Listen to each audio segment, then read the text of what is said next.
This is episode number 35 with Mike Sherbakov. The Melissa Ambrosini Show. Welcome to the Melissa Ambrosini Show. I'm your host, Melissa, best-selling author of Mastering Your Mean Girl, and I'm here to remind you that love is sexy, healthy is liberating, and wealthy isn't a dirty word. Each week, I'll be getting up close and personal with thought leaders from around the globe to uncover the habits, mindsets, tools, and rituals that they have used to become world class so that you can create epic change in your own life and become the best version of yourself possible. Are you ready, beautiful?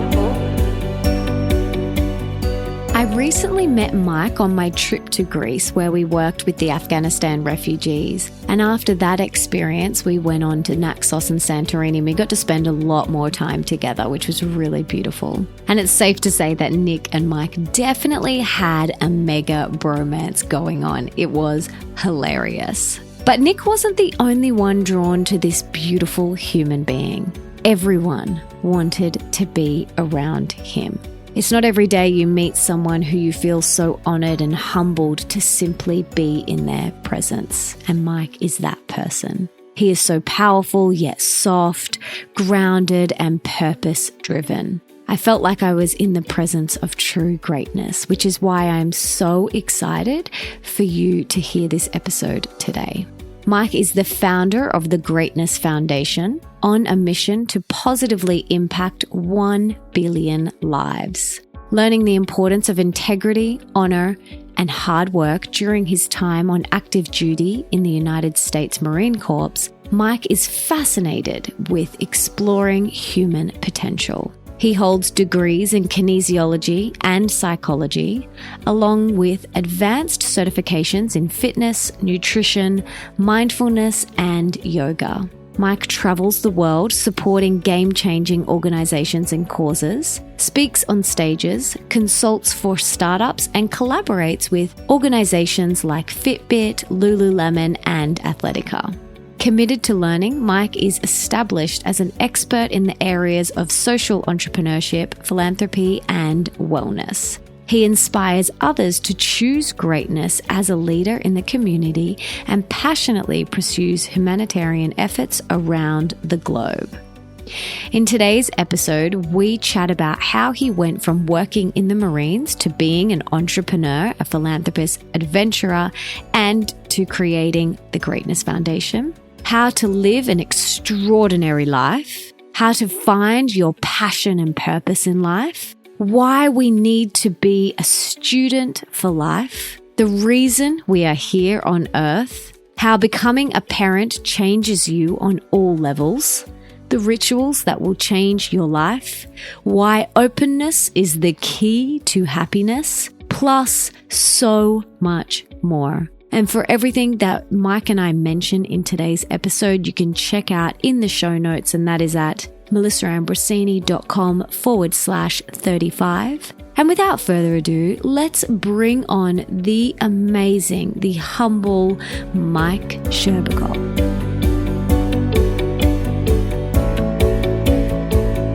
Mike, it is so great to have you here. But before we dive into our juicy conversation, can you please tell us what you had for breakfast this morning? I actually had some egg whites, a spinach with turkey sausage, and a green smoothie. Oh. But I love that you asked that. Yeah, I always find it so interesting, like the vast array of what the answers that I get to that question. I just love it. Yeah, well, thanks for asking. I think that's the first time I've been asked that on a podcast. So can you take us back and tell us your story from working in the Marines to creating the Greatness Foundation? How did this all come about? Well, it's a long story, but I'll do my best to kind of maybe touch on the highlights. I think if there was a theme to how everything came together, it would probably be just following curiosity or following passion. So even, people often ask why I joined the Marines, and I spent 5 years on active duty. Well, when I was 18 years old, it was what I felt like I needed to explore. I felt like it was what would challenge me. I wanted to see the world. I wanted to push myself and see what I was capable of. And I think if, on a fundamental level, being interested in learning and learning about the world and learning about myself. And so I go through 5 years of the Marines, and naturally, as I transition out, there's this desire to learn more. And so I studied and got my degrees in kinesiology and psychology because I was interested in kind of how the mind and the body work together. I was always fascinated with wellness, which I know you're obviously very passionate about as well, right? Taking care of our bodies and taking care of our minds. And so I learned all of this on kind of with a scientific background, and really to the, physiological reactions that we have to stress and happiness and all of that. And then started to dive a little more into the spiritual kind of understanding of everything. And I did my yoga teacher training, because I think that, we take care of our bodies and then we take care of our minds. But one thing that I really wasn't putting at the forefront was how do we kind of take care of our souls and our soul purpose and what we're here to do. And through the process of, I would say, yoga and diving really deep into the world of trying to understand purpose and why we're here, I found it was through contribution and through giving that I felt most alive. So I had always been involved in some form of giving back, right? Something as small as, not to compare something as small, but I would say, spending an hour a month at like a local soup kitchen, or, feeding the homeless. And then I started to get involved with the Big Brothers, Big Sisters program. And then I started to understand how, nonprofits work, and started spending a lot more time in that world. And it really, I think a huge moment for me was when I spent about 6 years ago, I spent a weekend in Mexico building a home for a family in need. And these families, they live on dirt floors, many times on a flattened cardboard box with a couple blankets. The children are dying because they have respiratory and digestive issues, and they're breathing in chemicals. And all of a sudden, after 2.5 days, there's a beautiful home, and with 2 bedrooms, loft, insulation, electric. And not only do these families now, are they protected from the elements, and do they have something that lasts for generations, but we're actually changing their lives. And so after that weekend, I thought, how did I possibly spend my weekends any other way when in such a short time you can make such a big difference? And if there was kind of a big moment, I've had a few defining moments in my life, but that was certainly one of them, of really saying, for the rest of my life, I'm going to commit and do everything I can to make the biggest difference that I can while I'm here. Gosh. And how old were you when you had that realization that service and being of service was what truly lit you up? I think I felt it for a long time. Or maybe it was even something that I ignored, right? Like in Joseph Campbell's, the narrative of the hero's journey, he says that there's a call to action. The phone is ringing, but we often don't pick it up. And I think I heard the phone ringing for a long time, and I didn't really pick it up, or maybe I just kind of answered and put it right back down because I was scared. But I would say about 5-6 years ago was when I really started to dive into this world and commit my life to it. I mean, this is my life's work, and it's what I'll do until the day that I'm not here anymore. And what were you scared of? Hindsight, I call it greatness. I think the Marianne Williamson quote that resonates with me, it's not our darkness that most frightens us, it's our light. It's the possibility of who we can be in this world.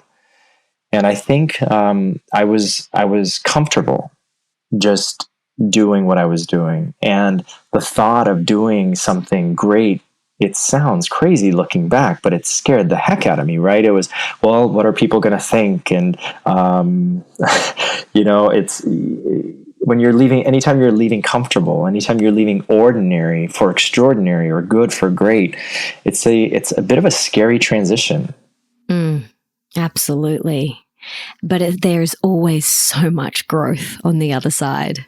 Absolutely. So, do you feel like service is the quickest way to inner peace, fulfillment, living a great, extraordinary life? Everyone has their own experience, and I can't speak for everyone else. But what I know in my life is I feel most alive when I'm in service, when I am committed to something bigger than me. And I think ultimately, I'm a huge fan of quotes, as you probably know. There's a wonderful quote by Howard Thurman. He says, don't ask what the world needs, ask what it is that makes you come alive, because what the world needs is people who have come alive. Mm.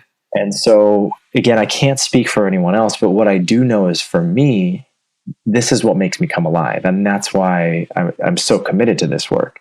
I would say if for someone else, if painting, was their thing, that's their contribution. That is giving, because giving looks so different to everyone, right? If, creating great content, if writing a book, if being the best chef, being the best, gardener, whatever that is to them, whatever it is that makes them feel most alive, I feel like those are our best gifts to the world. Absolutely. I totally agree. And I love that you've said it comes in all different shapes, size, colors. It doesn't have to look a certain way. It doesn't have to be building homes in Mexico. It could be you giving your music or your art, or just, it doesn't even matter. It's just whatever it is that makes you feel the most alive and sharing that. That's right. I mean, I always give my mom as this perfect example. My mom is absolutely living her greatness. And I define greatness as living a life you're proud of, right? Something you can look back on and say, wow, like, at the very end, to look back and say, I've done what I can during the time that I was here. And my mom, she loves gardening, and she loves animals. And her life, well, she teaches. She loves teaching as well. But her life is, she goes to teach, and then she comes home and she takes care of the garden and the plants on the property, and all the fruits and vegetables. And then she takes care of the animals, the horses and the chickens and the goats. And she's not out, building homes in Mexico and opening schools in Nicaragua and doing all these projects. But she's absolutely 100% living her greatness. And she absolutely inspires me to live mine, right? Because she has no doubt that is what she's here to do. And she does such a great job at it. Like, she was here to be an amazing mom, and she's such an amazing mom in that regard, right? Like, talk about a perfect example of greatness showing up in very different ways. Wow, what a nice role model that you had, growing up. That's so beautiful. Yeah, she's very special. So I have never met anyone who holds such a calm and grounded presence like you. It's really inspiring. And Nick and I have a saying. We always, when we're kind of perplexed or something is, not entirely clear to us, we will say, what would Jesus do? Or we'd say, what would love do? And I don't think we told you this on our trip, but whilst we were traveling with you, we was so inspired by you and the way that you show up in the world and who you are being in the world, so grounded and present and peaceful and calm, that we started saying, what would Mike do? Oh my gosh, are you serious? Yeah. And those qualities are so inspiring. Oh. And because I want to be even more present and patient and calm and grounded, and I'm curious to know, like, have you always been like this? Well, first, let me start by saying that I'm grateful. I'm grateful for your and Nick's friendship, and just really honored to have you both in my life. And that means a lot to me. I don't know if you'll ever really realize that's, to have friends that you admire and respect say something like that. And I know how genuine and authentic you are as you show up. I want to thank you for saying that. You're so welcome. And it's interesting to answer your question of has it always been that way? Absolutely not. Is the simple answer. My core value is integrity, and a lot of my life was lived out of integrity. If I'm being completely transparent, when I spent, during the 5 years in the Marines, if you met me when I was in the Marines, you probably wouldn't be friends with me. I think every other word out of my mouth was an F word. That is so hard to believe. It's so funny looking back on it because, and then, the highs and the lows of the energy in how I showed up too. Absolutely. There was, you'd get angry because that was just kind of this programming I had. And then I'd get really sad. And kind of everything in between, and such a contrast between highs and lows. And I think over the years, I just began to refine more and more of who I was. I think I even shared this with you when we were in Santorini together, but I read an article, and I recommend it to anyone. It's called "The Top 5 Regrets of the Dying." The Australian, palliative care nurse that studied patients in their last 8 weeks of life, asked them, right? These are terminally ill patients. They know they're facing the end. And she asked them a couple questions, one of them being, what are your biggest regrets? And what she learned is there's so much clarity and wisdom that we can, attain from people who are at the end. And of all of the regrets, people said this in different ways and phrased it in kind of their own way, but there was one that was consistent among every single person that was about to die. And what they said is, I wish I had lived a life true to myself, not the life others expected of me. And I remember reading that, and I still remember, and it's word for word. I will always remember that. I ask myself that often is, am I living true to myself? When I was in the Marines and cussing every other word, that was not me at all. Because I remember I would show up to my parents' house and talk with them, and I was a totally different person. And what I say when, I told you I felt so out of integrity is then I would hang out with a group of friends and I would act another way. And then I'd hang up with a different group of friends and I would act a certain way. And then the way that I showed up as a father, I would act a different way. And so there were almost these different Mikes everywhere, right? There was Mike showing up as a Marine, Mike as a dad, Mike is this. And that's what felt out of integrity. I almost had to remember how do I need to show up here? And it's like this heavy feeling that I felt. And so when I think of live a life true to yourself, it just means I am the same wherever I go, right? Like Dr. Seuss has this quote of wherever you go, there you are. So, one thing that I'm very proud of in my life is how I am with you and how I am with my son and how I am as a son to my parents and how I am in a personal or professional environment is the same. And that is who I am. I'm very clear on who I am and how I show up. And it took, talk about, putting sandpaper to the edges, like just really kind of polishing and refining who it is that I am in the world.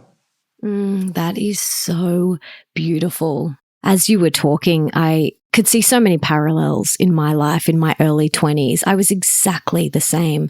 There was the Melissa that was with my parents, the Melissa that was in a relationship, and it was very different. And I always felt out of integrity, like I was, a fraud almost, or, I had so many hats that I would wear. I didn't know whether I was Arthur or Martha. I've never heard that, but I love it. Maybe it's an Australian saying. I'm not sure. It wasn't until I kind of dove deep into asking myself some of those questions as well that I found the true me. And it's so much more rewarding when you are living a life true to yourself. And I absolutely love that article that you're talking about, the 5 regrets of the dying. It's so beautiful. I'll link to it in the show notes so everyone can have a read of it. Yeah, and on top, I'll just add one thing. On top of feeling rewarding, it just the feeling of lightness that comes with it, right? I remember how energetically heavy it felt. I remember, I would have conversations with people, and although, let's say I wasn't lying to be, manipulative or deceiving, but little lies that you tell people here and there.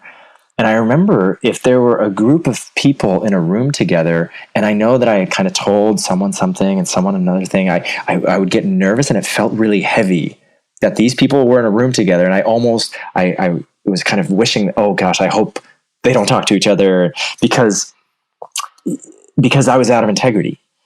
And what I love about, again, I think it's important to love who you are and be proud of who you've become. Like, I'm so proud to say that put everyone in my life in a room together now and have them talk. And there's this sense of lightness, there's a sense of peace, because there's not a dissonance, there's not a difference between how I show up with one person and another. And I'm feeling so much more integrity and thoughts, words, and actions in alignment.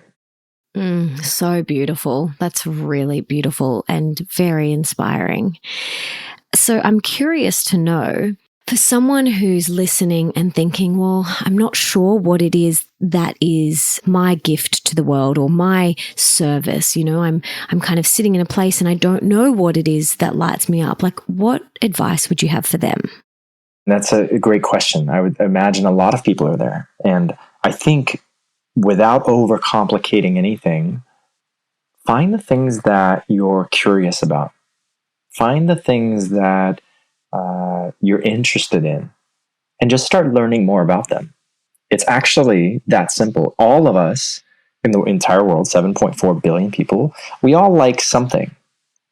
Maybe you're kind of interested in food, or maybe you're kind of interested in fashion or music or painting or whatever it is.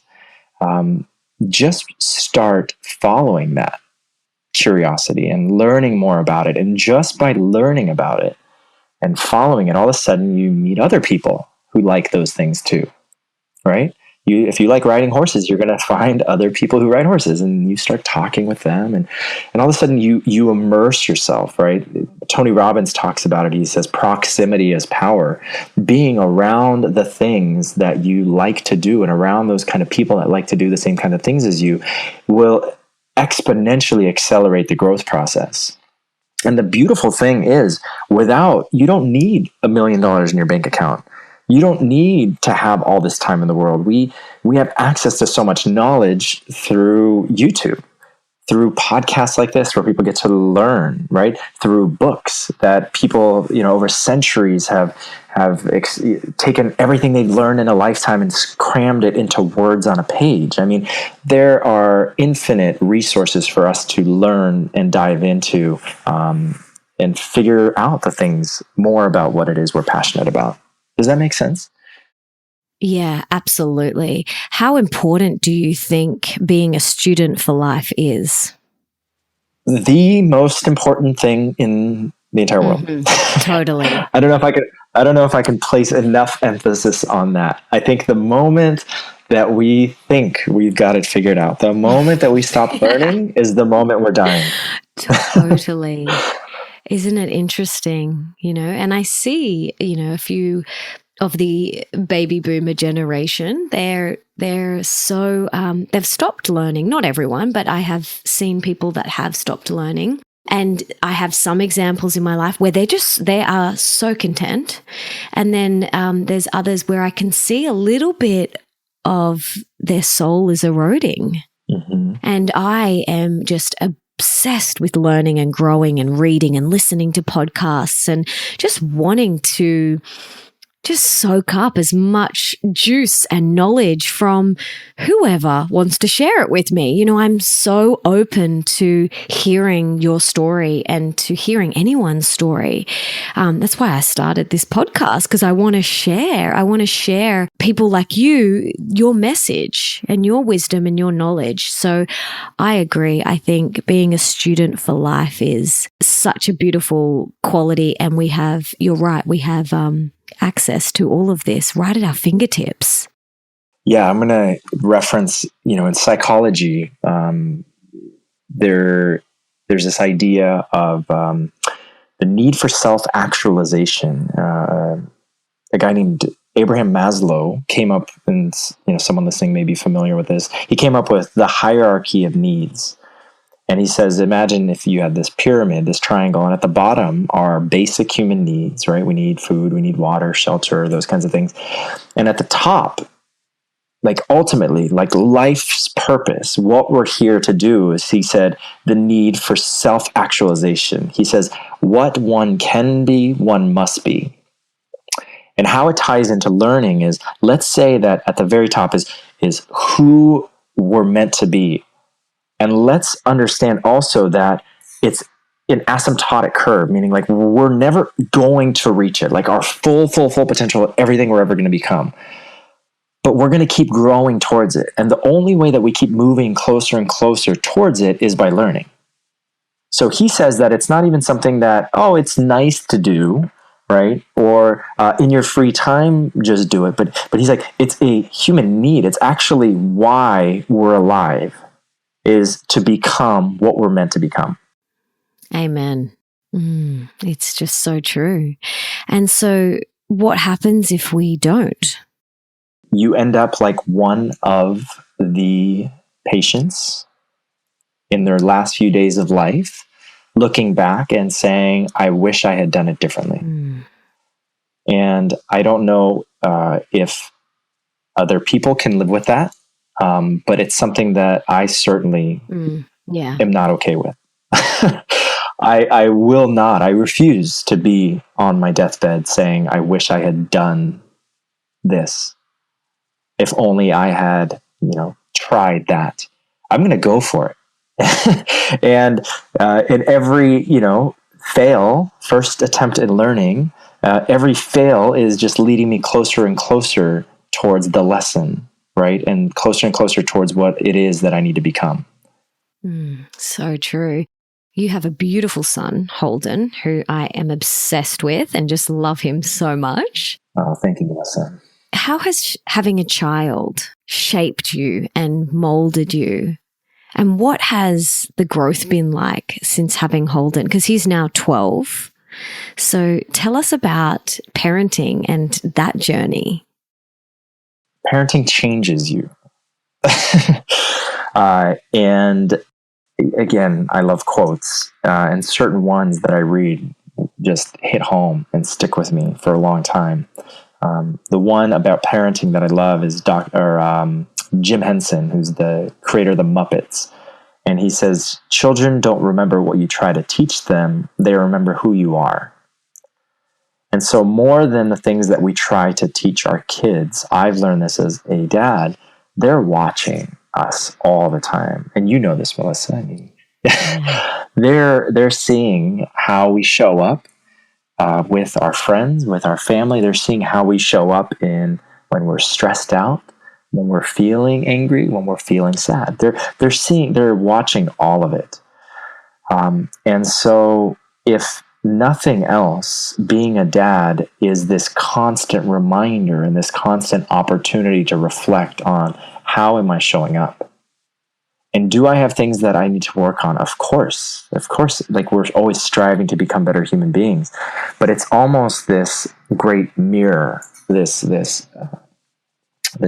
kind of check-in that's always asking, Mike, are you doing what you know you can be doing? Are you showing up with love, with compassion, with understanding? Because there's this little human that's going to emulate everything that you're doing and everything that you are. And so has it been important? It, arguably, the most integral, component of who I've become, and the most important catalyst for this growth, because it's no longer just Mike, right? It's crazy how it changes you. I absolutely agree. And it is so important. It's not about the things you buy them and those sorts of things. It's who you are being. And are you being in your highest integrity? Are you being love? And that's such a beautiful reminder for me. Thank you so much. I'm going to take that into my day and remind myself, every moment, because Leo is a beautiful mirror for me to show up fully and completely every day. And also to be okay messing up, right? I think that's really important. Yeah, and that's something that we're working on with Holden, and I'm sure we'll work on for a long time. Is yes, showing up with love and compassion, and understanding, and falling every once in a while and saying, "All right, let's." I think you and I actually talked about this when we were in Greece, but at the end of each day, we have 3 questions for each other as I tuck him into bed. And it's, what was your favorite part of the day? What did you learn today? And then we ask each other, what's a question you have? And I love this idea of what did you learn today? Because more often than not, the things that we learned that day came from something we kind of messed up on, right?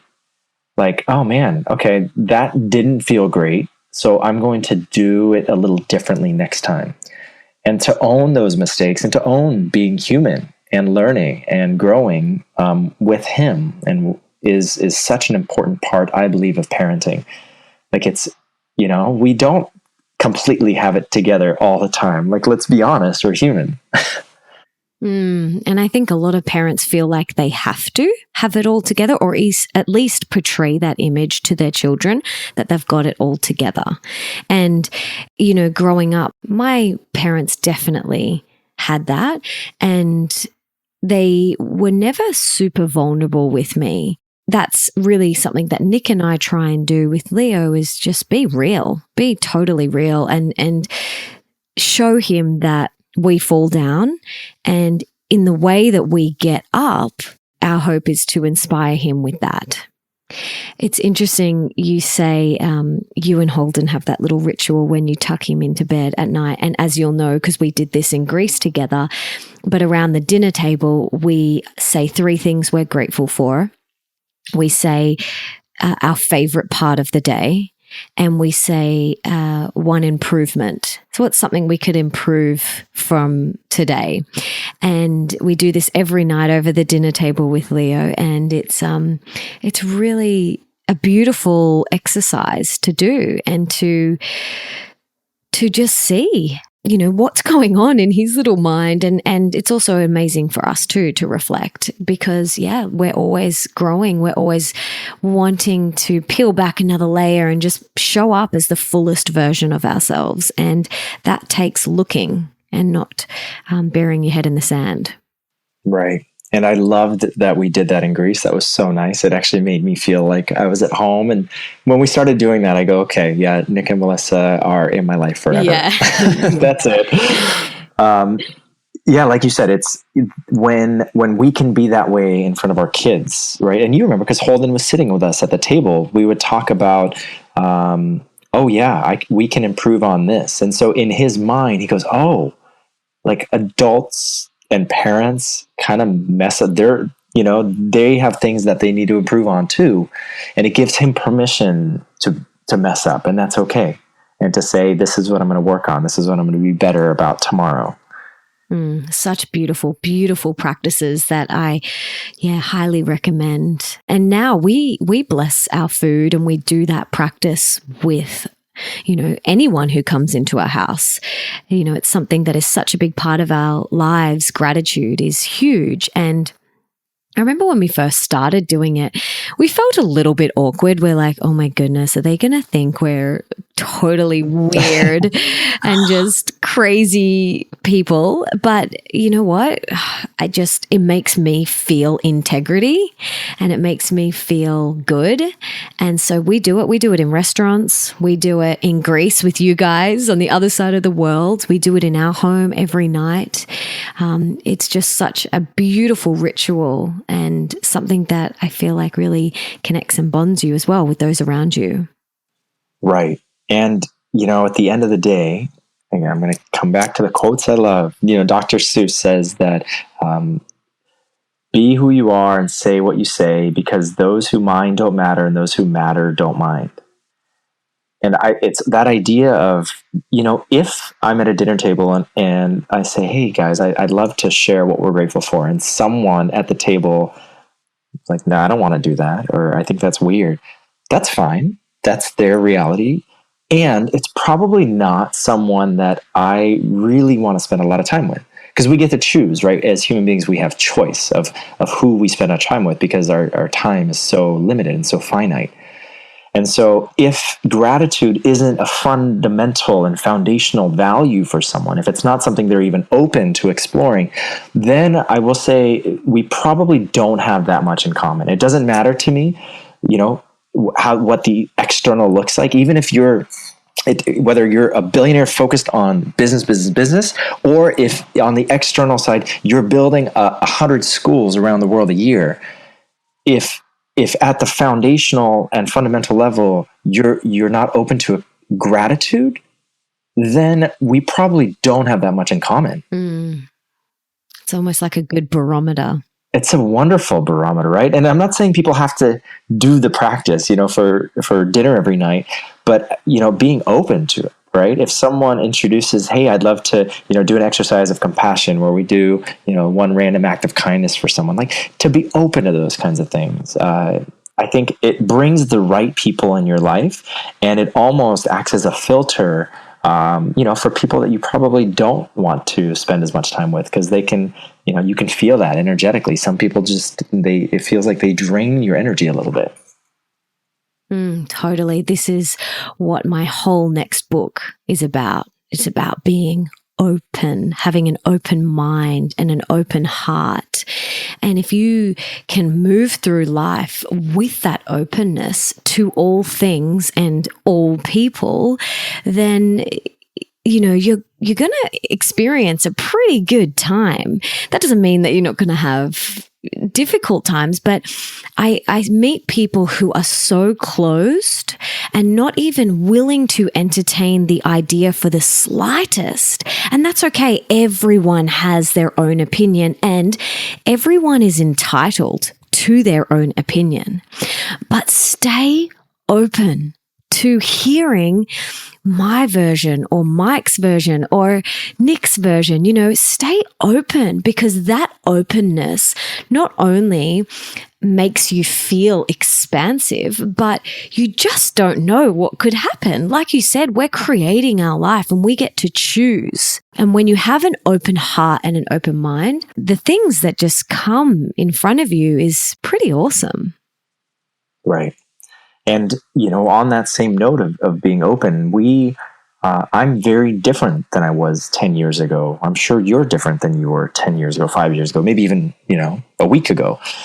And the reason that we change is because we allow new information to come in that we're open to. So whether it's a book we read or a podcast we listen to or a conversation we have, somehow our mind gets to thinking and goes, okay, let me bounce this off with my truth and my beliefs and my values. And does this make sense? And can I kind of add this in and maybe shift the way that I'm seeing the world?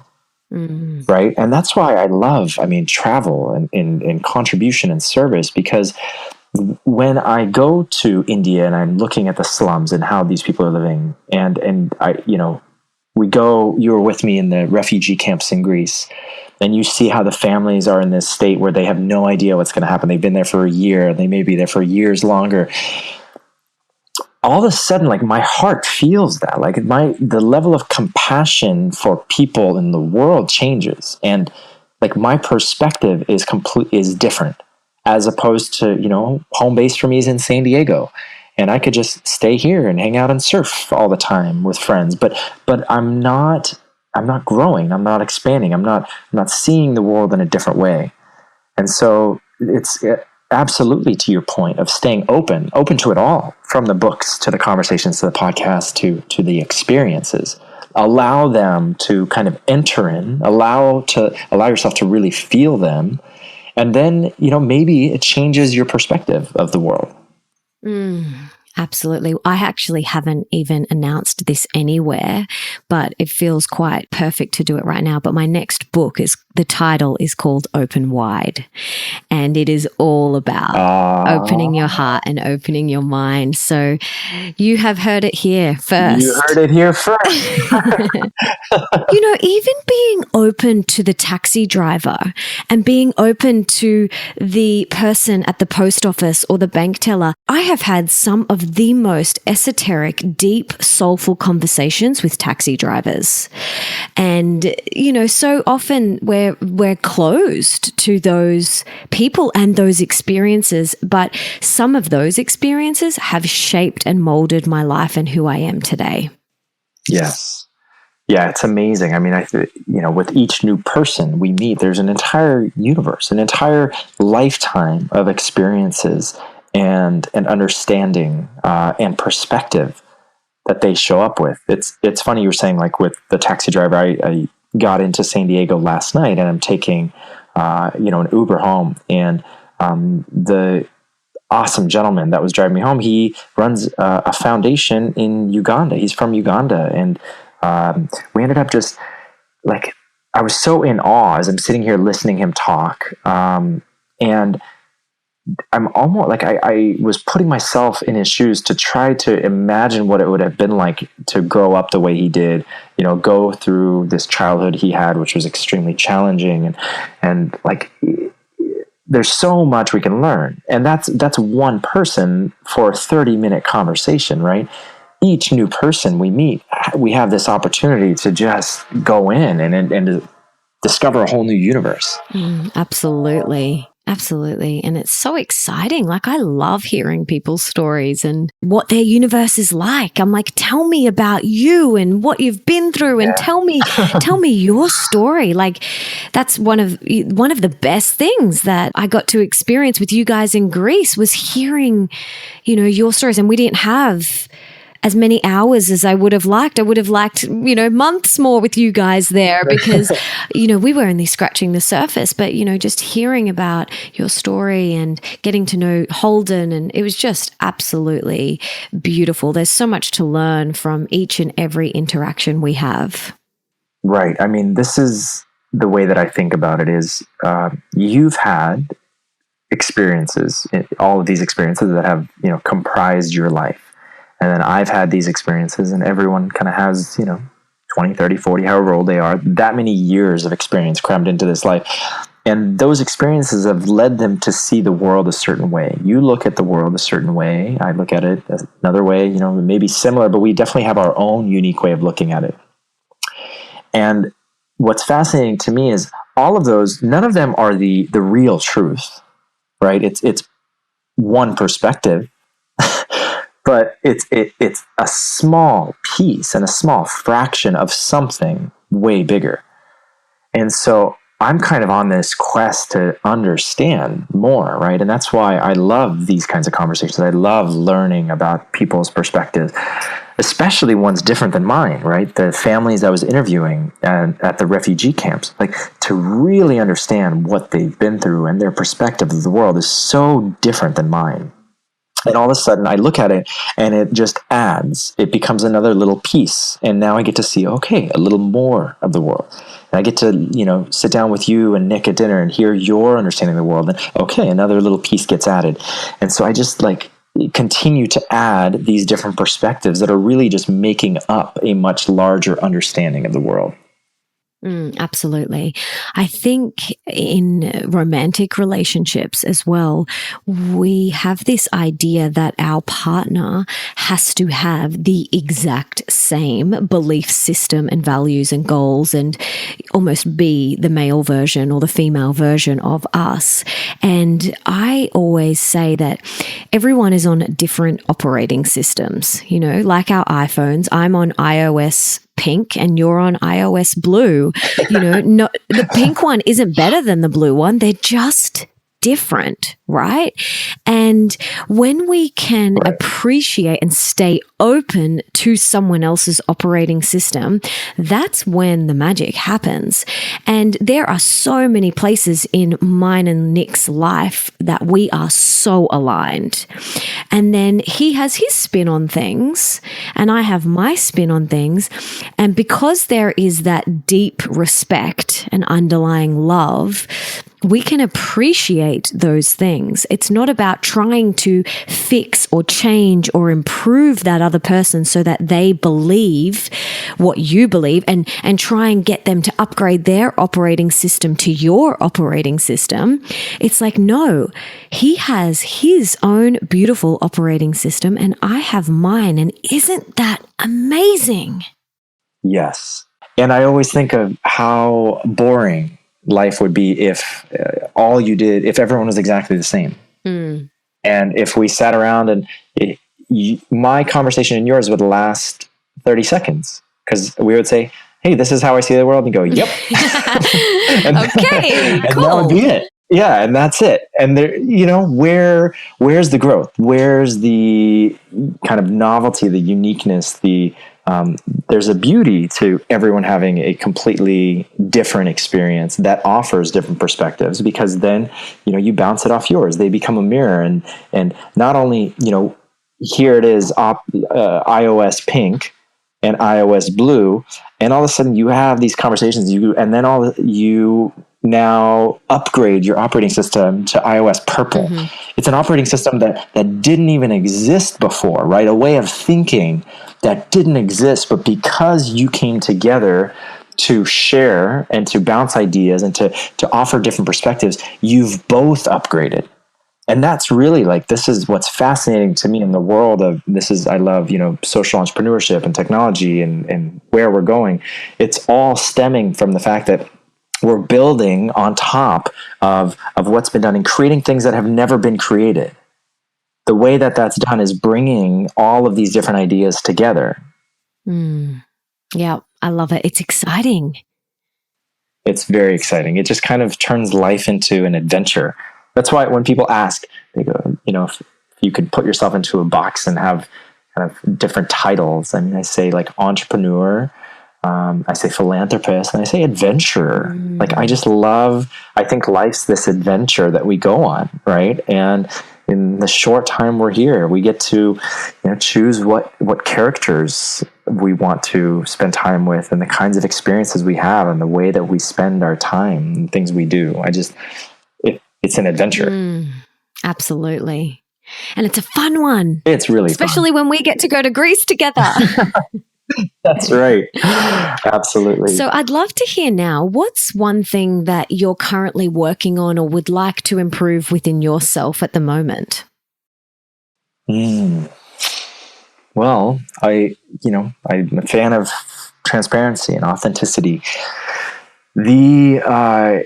Where I feel out of integrity is following up with, and it sounds kind of silly maybe, but social media conversations. We had this conversation in Santorini, I remember, on the beach. Yeah. And I actually, if I didn't want to change, I wouldn't be asking people about it. But I'm kind of, I was asking you and talking to Nick and talking to other friends that we had. And I said, hey, how does everyone deal with this? Because I know we have a finite amount of hours in the day, and I like to spend, definitely the early part of the day on what Cal Newport would call deep work, right? The things that really matter, the things that move the needle, like the projects we're doing at the Greatness Foundation and, et cetera, et cetera. And what I find that I don't make time for is, responding to Facebook messages and Instagram messages. And I know that it's a human connection and it's people that I want to stay in touch with and have conversations with. But at the end of the day, when I have a certain amount of hours, they're allocated elsewhere. And so I'm still working on, what does that look like? How do I find a good balance of, being responsive and staying in touch with people that matter? Because I'd love to have a conversation with everyone and at the same time doing the work that I need to do. And you're very similar to me in the sense that, I love technology. I love it so much, but nothing can replace sitting in front of someone and having a conversation. So, I would love all of those conversations, like to have a conversation in person as opposed to, over. It just doesn't feel the same as it would when you were in front of someone. So it's very different, but it is, you can definitely impact and help and support and inspire so many people through getting back to them in those messages. Yeah. So, yeah, like you said, in a perfect world, we would get to sit down with every person and just sit down and for an entire lifetime hear their story and share our life story with them. And let's say if that's the very, end of 1 meter, the contrast on the other side is sharing something on social media because you get to, and I used to not like social media. I love that it's a way to just share a message with a large group of people, right? Or something like this podcast where lots of people can listen to it. So, if that's on the other side, I'm very much finding that balance between, because on top of all of that, spending time with Holden is so important to me, and I don't want to be on the phone and stuck inside the social media world when I could be spending quality time with him and with people that I'm close with, right? So definitely a learning for me. If and when I figure it out, I'll let you know, okay? Yeah. What I tend to do is, if this might help you, is just allocate, half an hour a day where I jump in and I just go for it. I try and respond to as many as I can in that block. And what I don't get to in that block, it just has to wait till the next block, the next day. And that doesn't mean I don't want to get back to people. It's just, I'm very much the same as you. The first half of my day is spent doing my MITs, my most important tasks. MITs. I like that. Yeah. And then the second half of my day, I allocate some space for social media responding. And I start with half an hour. And some days I might have, an extra 15 minutes. And other days when we don't have Leo, I might have a bit more time. The weeks that we do have him, my time is limited because I want to be fully present with him. Right. Yeah. Thank you for sharing that.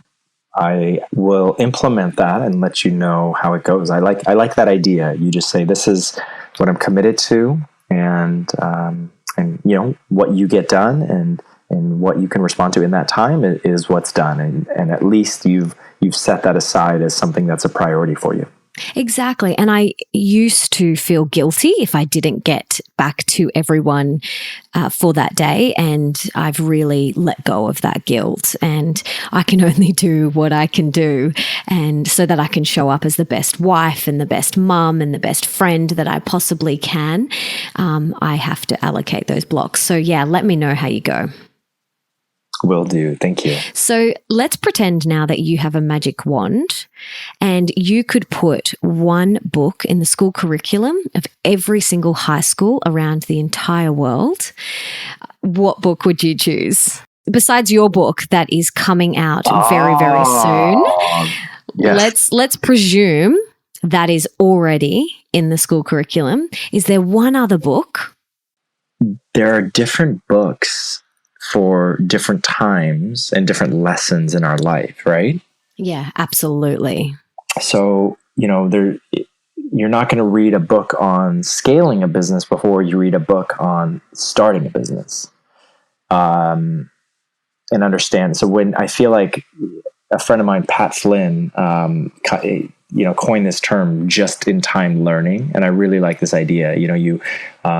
There are infinite things to learn and explore, but learn the things that apply in that moment.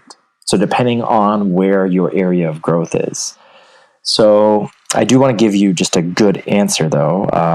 That's tough. Let's say, to keep it simple, my mentor is John Asseroff, and he's in the book and the movie The Secret. So I would say on a very kind of fundamental, foundational level, The Secret is a great book to start to understand how the law of attraction works. And it's not this idea of, lay on a couch and just imagine a Ferrari in your driveway and all of a sudden it shows up. But, this idea of things being energy, and the energy we put out is what is going to show up in our life. Yeah, beautiful. That's a goodie. That's a very good book.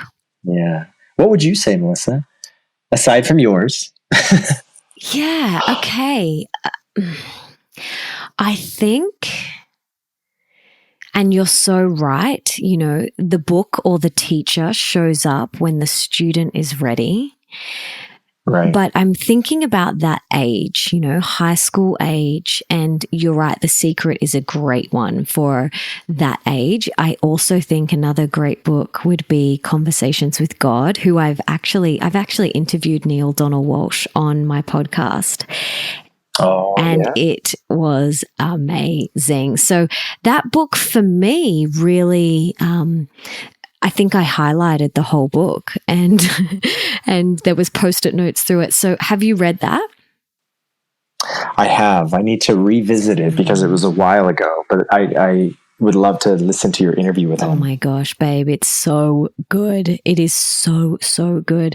I was crying in it, and the whole, just listening, he was talking for such long periods of time, and I was just sitting there listening with tears streaming down my face, because what he was saying was just pure truth, and it was just hitting me right in my heart space, and it was just amazing. Oh, so good. Yeah, I'm excited to listen to it. Yeah, you'll love it. Okay, so I've got a couple more questions for you. Let's talk about your day, and in particular, your morning routine. I love hearing the little things that people do each day to prime themselves, as Tony Robbins would say. I would love to hear some of your morning rituals or things that you do to really set you up for greatness.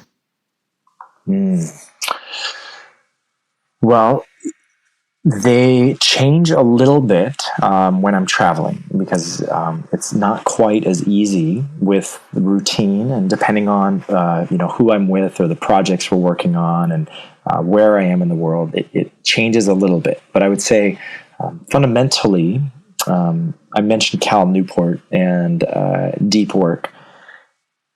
I learned this from Brian Johnson. He's the creator of Philosopher's Notes, and Optimize, just a wonderful man with so much wisdom, so much integrity. And he was the one that actually recommended waking up early. And by early, it's relative, but an hour to 2 hours before you would normally wake up. So I was waking up at about 7 o'clock before. I started waking up at 5:30, and he says, before you do anything else, and this is actually so, some people say exercise, some people say get a green smoothie or meditate and all this. He says, just get to the deep work. And he says, at least an hour on the things that matter most. And so what I've committed to doing is waking up and being really honest with, this is what needs to get done. This is the most important thing for me to do that day. And I'm going to put an hour to 2 towards this. And then after that, I can get started with a proper morning routine. And a buddy of mine, Hal Elrod, wrote this great book, Miracle Morning. He has, if you haven't read it, Melissa, it's wonderful. He talks about lifesavers, which are these, it's kind of an acronym, but from visualization to exercise to meditation to drinking water to all these kinds of things, that comes after. And those are important, but they're less important for me than just getting the work done. I love that book, and I love Hal. He's amazing. And I absolutely agree with you. So you kind of do your most important work, and say that's, you've just finished your book. So would it have been writing in your book, and then you start your morning routine or your lifesavers after that, after you've done an hour of that? Right. And it seemed counterintuitive to me, because, when I read Hal's book, and I would say for years, I went through my own version of the miracle morning, and I had it written down of, I'm going to get up and I'm going to go through and do this gratitude, and then I'm going to do the meditation, and then I'm going to exercise. I'm going to this. And, it took maybe an hour. For whatever reason, this is working really well for me right now, of just get it done and then get the morning routine. It's almost like this additional hour in the day that I didn't have before. I absolutely agree. I think it's really beautiful. And I come into my office and I do a check-in. So I look at all of my tasks that I need to get done for that day, and I write down my 3 MITs, and I scan my email inbox just to make sure there's, nothing super urgent, like, a cancellation for a podcast interview that I was about to do or something like that. Once I've kind of scanned everything and I've written down my 3 MITs, I then feel like I can go into my morning routine a little like almost calmer or something. I don't know. It's like because I know what I've got to do next, where if I don't kind of just scan, I feel a little sense of, I've got that podcast interview at 8:00, and, have they set up Zencaster, and are they still okay? Have they got everything they need? It kind of sets me up to go into my morning routine with a little more ease.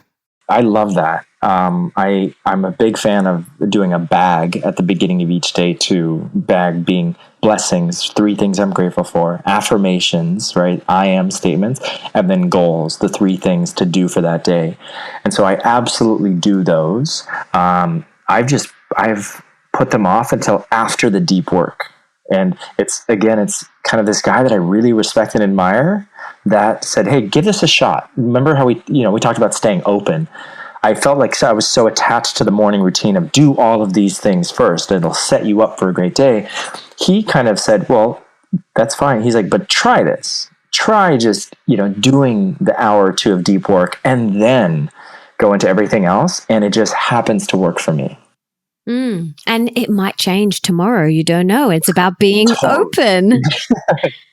That's right. Exactly. I'd love to hear now, what are 3 things you're most recently grateful for, or 3 things right now that you're deeply grateful for in your life? Number 1 is my son. I feel so blessed to just have a healthy, compassionate, thoughtful young man that inspires me. He is a constant reminder, as I mentioned earlier, on the show, of how I'm showing up. And he's the foundation of it all. And so I would say I would start with him. I would then say the people in my life. I've had so many experiences over the last even couple weeks, couple months, few years, where I kind of stop and I'm in awe. I mean, I do these things called Thankful Thursdays where I get to, I highlight and talk about people that I'm so grateful to have. But it's like this gratitude I feel for people. It's hard to express sometimes. And I look around and go, what do you mean? These people are my life? Like, this is crazy. Like these people that I respect and admire and love and just to have these values that it's amazing to me, and all over the world, right? The fact that we can meet in Greece and all of a sudden, like I said, you guys are stuck with me for life. Like I get to have people like you in my life is just such a blessing all over the world. It's fascinating to me. And then the third thing would really just be the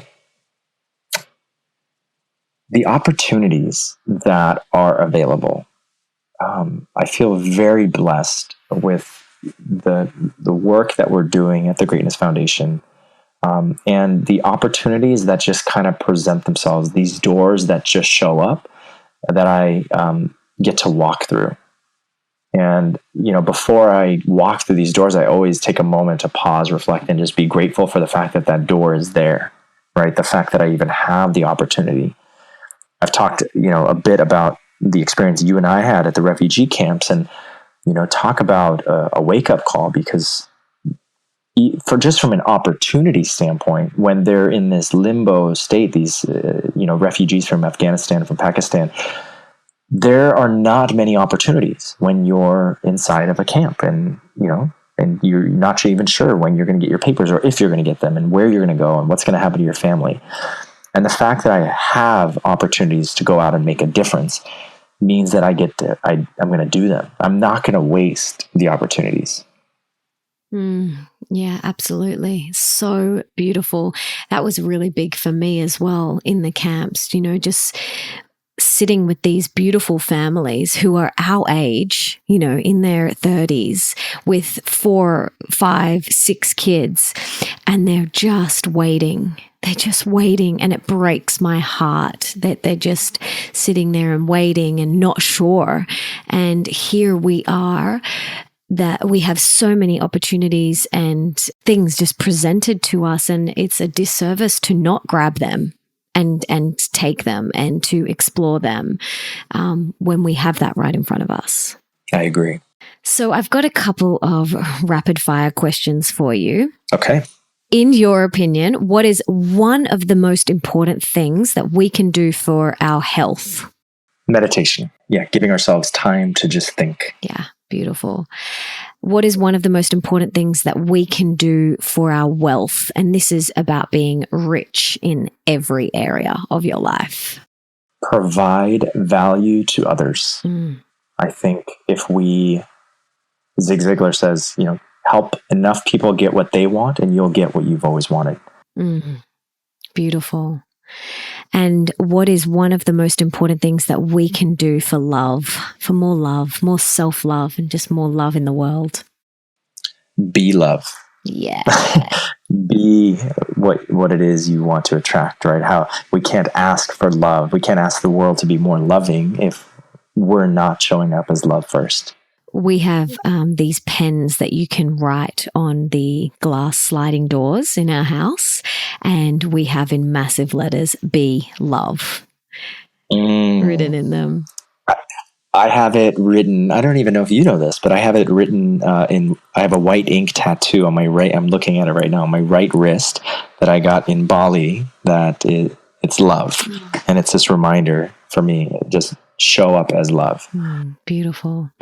And finally, what is one thing that I personally and our beautiful listeners can do to serve you today? Make their life matter. And it's not an easy thing. But if this conversation resonated, if at any point in this last hour someone felt, oh, okay, they felt inspired or empowered to follow that, and if even a single person chooses to pick up a book or chooses to go out in their community and make a difference, or then mission accomplished. And so for me, the greatest thing I think anyone can do for me is to be authentically and truly them, because that's what serves the larger collective. Yeah, I couldn't agree more. It's so true. And I am so grateful to have had this conversation with you today. It's been absolutely beautiful.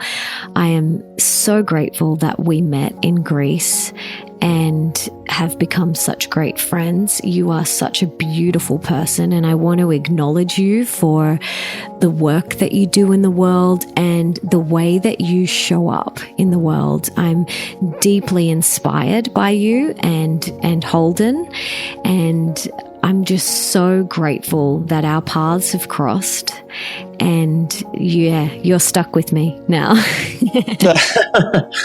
Well, I thank you for the kind words, and I've expressed to you the feeling is mutual. I'm not only grateful, but just feel very blessed to have both you, Nick, excited to meet Leo when I'm out in Australia next. And I appreciate you having me. I appreciate this conversation and the opportunity to, have this dialogue around the things that matter most to us. It's been a pleasure. Thank you so much.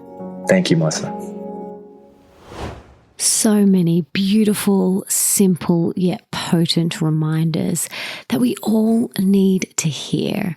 I'm definitely going to be taking on board that bag tip, blessings, affirmations, and goals. I really liked that. I'm going to implement that into my life. And I would love to hear what you took away from this episode. So please let me know in the show notes. And like Mike and I mentioned, if any of this resonates with you, please share it with someone and subscribe and leave me a 5-star review, because that means we can inspire even more people together. And don't forget to tell me on Twitter who you would like me to interview, and make sure you tag me at Mel_Ambrosini and the person you want me to interview using the hashtag The Melissa Ambrosini Show. And for everything that we mentioned in today's podcast, you can check out in the show notes, and that is at melissaambrosini.com/35. And you can listen to all my other episodes there too. So thank you so much for being here, for wanting to be the best version of yourself possible, and for showing up today for you. You rock. Now, if there is someone in your life that you can think of right now that would really benefit from this episode, please share it with them right now. Forward it to them, text them, do whatever you've got to do to get this in their ears. And until next time, don't forget that love is sexy, healthy is liberating, and wealthy isn't a dirty word.